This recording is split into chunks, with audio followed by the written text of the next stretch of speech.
Alright, in this video I'm going to show you some of the interesting Git aliases I have for my convenience. You can use it if you wanted to.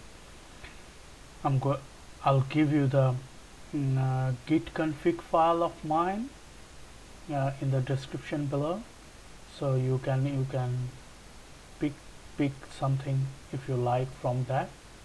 So let me show you some of them, the git aliases which I have built. So let me go to one of my repo. So I go to my .file repo, okay, and if I wanted to see so what was the last commit by time, so I just type git bd and it says I just pushed 3 minutes back commit to the remote repo. Okay, likewise, if I wanted to see the ref log,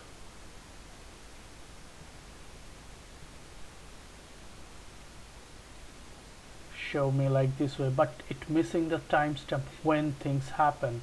For that I have just added the timestamp with the git log ref, just reverse the ref log spelling and added the timestamp. Sorry, I misspelled log ref. Now you can see the timestamp along with that. This is very useful. You come to know when you have pushed stuff to adding this. Okay, if you see git aliases grep log ref is just added date in ISO format. See, this is the alias. This is how it, if I type git log ref, this will execute this portion of the command. Okay, likewise git aliases grep bd,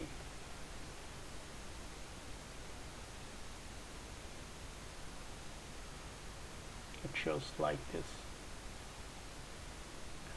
Okay, so if I wanted to see the history of this project, of this repo, then I simply type git hist and it show me like this.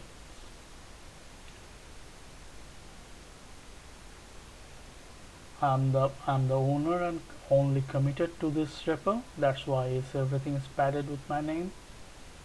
If you run it on a public repo, this is also a public repo, but in a much popular repo you will see different people are there. Okay, so there is another way to see that. Git aliases grep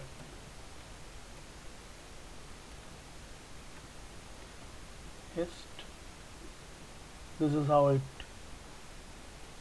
this portion of it will build the log in that format.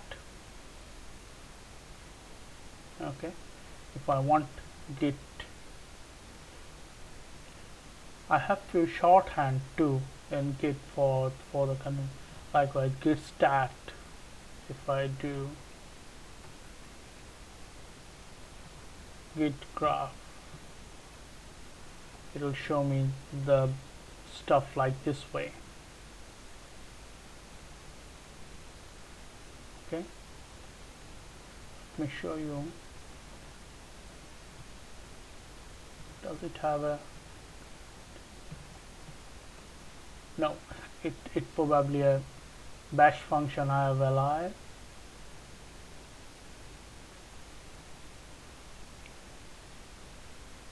Okay, so if you want to see the tree,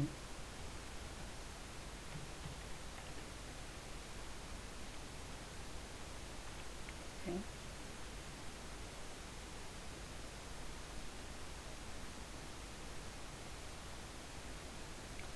I have got some small bash script which can operate on Git repo, like last commit hash. Okay, I misspelled it.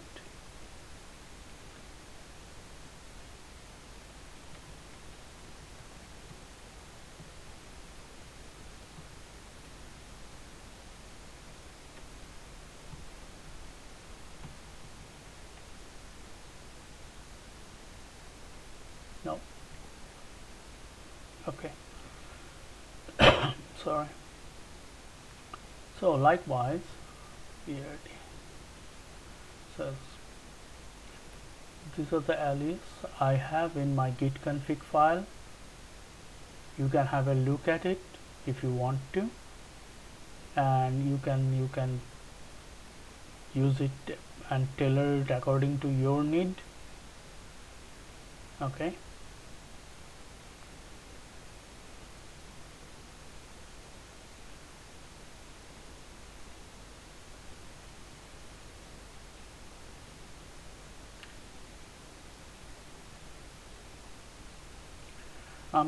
few of them I do not use frequently, but it is there. Sometime I have to recollect what is the alias form of the long command if I use it um, very seldom. So most probably most aliases I use frequently, just a shortened notation of everything. Okay,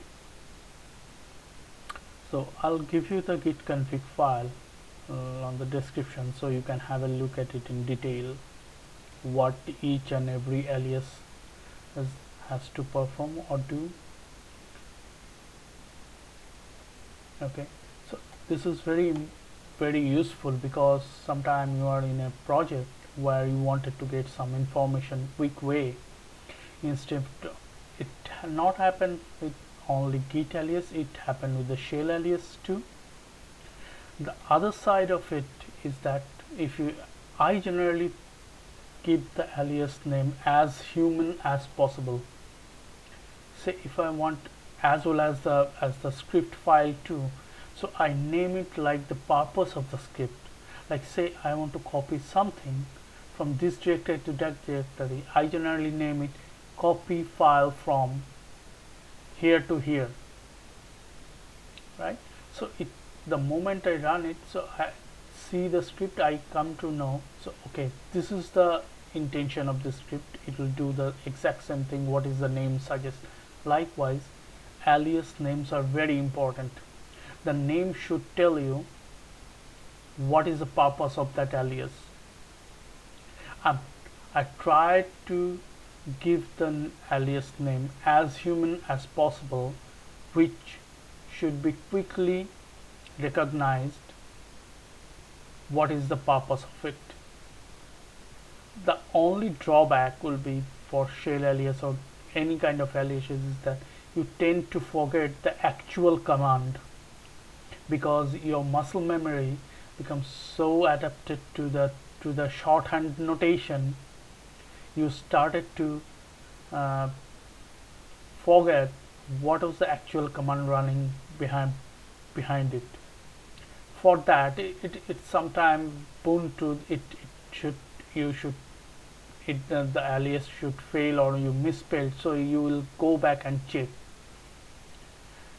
And it's a psychology that if you go back and check the alias file, if you intend to check one, you started to check others also, because in the recent past you might have encountered and you forgot to check. Now you are in that file, you started to check all the stuff and it get again etched into your memory. Like like few minutes back I show you that I forgot how to type the correct alias, right? Because I couldn't find it. Let me show you what I was trying to do. This is my bash RC. If I search for last commit, this is the stuff I was trying to run. Okay, so I couldn't remember the exact path, so I have to refer back here.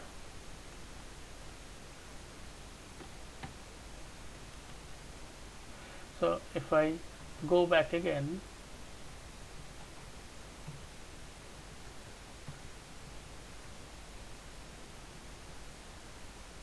oh, I misspelled it again. See?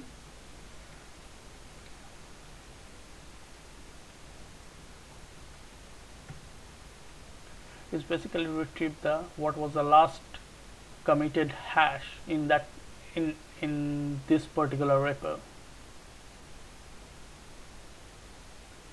I must be doing something wrong. Okay.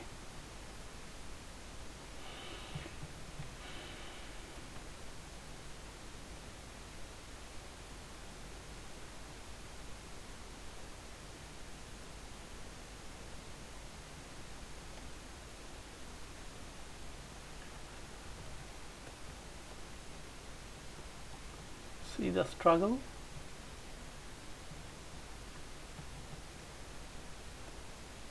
Now it's working because I spelled it right at last.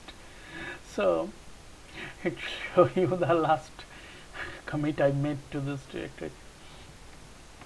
Amazing. So if I copy this hash and try to see, and this was the last commit to this particular directory. Okay, so likewise it is a very handy thing. Okay, so I hope this will help someone who is curious about to make life easy. Thanks for watching.